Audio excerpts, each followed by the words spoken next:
நண்பர்கள் அனைவருக்கும் வணக்கம். இன்னைக்கு நம்ம இந்த வீடியோவில் குடும்ப அட்டைதாரர்களுக்கு மகிழ்ச்சி அளிக்கக்கூடிய தகவல் ஒன்று வெளியாகி இருக்கு. ஸோ அதை பற்றி தான் இப்போ நம்ம பார்க்க போகிறோம். தமிழகத்தில் ரேஷன் கடைகள் மூலமாக ஏழை எளிய மக்களுக்கு இலவசமாகவும் மலிவு விலையிலும் உணவுப் பொருட்கள் வழங்கப்பட்டு வருகின்றன. இதனால் ஏராளமான மக்கள் பயனடைந்து வருகிறார்கள். அதே சமயம் மக்களுடைய வசதிக்காக ரேஷன் கடைகளில் பல திட்டங்களும் செயல்படுத்தப்பட்டு வருகின்றன. இந்நிலையில் தமிழக ரேஷன் கடைகளில் சிறு தானியங்கள் வழங்க நடவடிக்கை எடுக்கப்பட்டுள்ளதாக கூட்டுறவுத்துறை முதன்மை செயலாளர் ராதாகிருஷ்ணன் அவர்கள் தகவல் தெரிவித்துள்ளார்.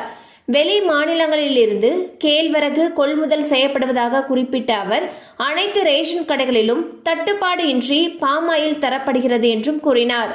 மேலும் ரேஷன் கடைகளுக்கு ஒரே கிழமையில் வார விடுமுறை அளிப்பது பற்றி பேசி முடிவெடுக்கப்படும் எனவும் கூறியுள்ளார்.